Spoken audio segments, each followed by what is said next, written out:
ставили, і що ми загнули за сильну планку до влади і настрашили трошки народ до перемін. Вони кажуть, давайте поетапно працюйте. Це були люди з бізнесу і прості люди. Каже, давайте, каже, економічно. Заставте Верховну Раду, це, думаю, до засобів масової інформації, якщо за тиждень часу, наприклад, Верховна Рада проявить політичну волю і прийме економічні питання по офшорах і по митницях, я думаю, це вже буде якийсь крок, що ми з народом України на правильному шляху, що, можливо, революція не потрібна, можливо, владі прийшло прояснення з небес. Дякую. И последний вопрос, в принципе, будет касаться концовки вашей пресс-конференции. Вы сказали о том, что вы хотите народ попросить в третий раз, да, уже, ну не знаю, восстать, и как это правильно назвать. Такой прямой вопрос. Вы призываете их к третьему Майдану? Ми нічого не просимо. Власне, такої революційної ситуації, як зараз в Україні, ще не було в новітній історії України. Тому що люди вертаються з війни, такі як ми, захищали Україну і вертаються. І бачать тут таку несправедливість, яка за весь час такого не було, за весь час існування незалежної України. Тобто події соціального конфлікту неодмінно будуть. І основне єдине питання, хто ними скористається? Антиукраїнські сили, які напоготові розірвати Україну, чи українське суспільство все ж таки здатне, спроможне консолідуватися, як це вже було двічі останні 2 роки. Ще раз консолідуватися, захистити себе і оновити Україну, і перетворити Україну з такої от напівзалежної республіки на велику державу, країну можливостей. Продовжуйте далі. Я на ваше питання продовжу відповідь. Справа в тому, що ми не призиваємо нікого, там, основно третій Майдан, для того, щоб кров проливати або руйнувати те, що ми маємо на сьогоднішній день. Питання влада сама робить все, щоб була третя революція. Починаючи від відбирання так само заробітних плат бійцям, які обіцяні були бойові, а все інше. Після ротації хлопці вертаються додому, ордена, медалі самі проплачують. Соціальний захист, який було обіцяно, на 3-4 рівні знаходиться. Їх ніхто не розглядає. Є такі регіони, взагалі їх зняли ці соціальні питання по бійцям або по населенню. Те, що є у нас на сьогоднішній день, називають субсидією, щоб ви розуміли, це є злочинні накази субсидія. Це дуже велике відмивання коштів. Ми призиваємо людей в кожних своїх регіонах відстоювати свої права і свої норми конституційні. Більш нічого. Спасибо большое. Еще вы не могли бы представиться нам для титров? Имена мы видим, а как вам по должности? Представники штабу революційних правих сил.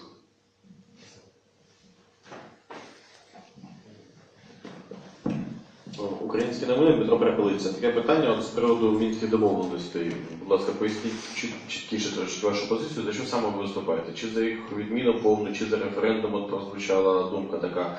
Трошки докладніше. Можете розповісти про це? Дякую. Я почну відповідь на це запитання. Мінські домовленості нелегітимні ні по Конституції України, ні по всіх нормах міжнародного права. Ведуться якісь перемовини на території сусідньої держави, там, де від України присутній якийсь громадянин, другий президент.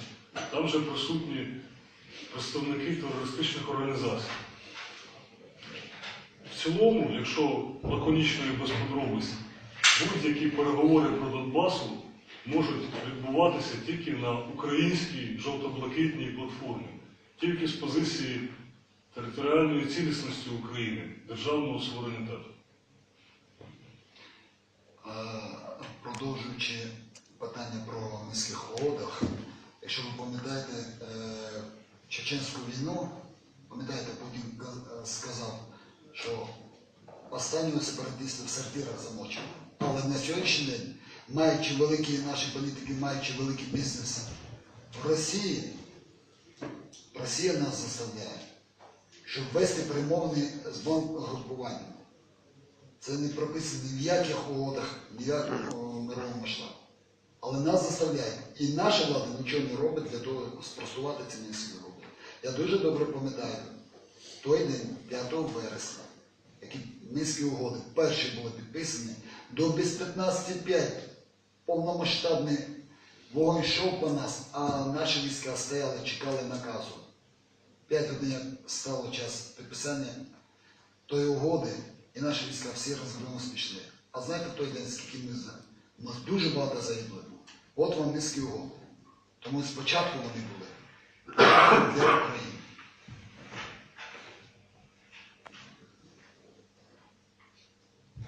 Ще є питання? Видання Народний трибунал, мене звати Ігор Громов. У мене теж 3 питання. Перше питання. Чи зустрічалися представники штабу РПС з співробітниками адміністрації президента, зокрема з президентом? Бо були такі чутки і такі статті в ЗМІ. І зі співробітниками українських спецслужб. Це перше питання. Ні, не зустрічалися. Скажу більше того, представники громади, які зібралися на Майдані, цивільних організацій, різних громадських об'єднань, вони сформулювали від себе подання в адміністрацію Порошенка. І навіть це подання не було прийнято за формулюванням, що там немає мокрої початки. Тобто слуги народу сказали своє слово, вони проігнорували мирне антикорупційне зібрання громадян, назвавши його агентами Медведчука. Друге питання від мене. Коли РПС давали свою першу прес-конференцію вночі в готелі Козацькому, там були присутні, зокрема, такі діячі, як колишній народний депутат Кармазін, спікер колишній другого Майдану Роман Липінський, народний депутат Сергій Мельничук, Валентин Манько та інші особистості. Чи мають ці перелічені люди відношення до штабу РПС наразі, на даний момент? Жоден політик не має ніякого відношення до штабу революційних правих сил. І не мав. Всі люди, які в якихось політичних партіях, десь в парламенті або поза парламентських партіях, вони, власне, просто перебували в цих майданівських розмовах, нарадах.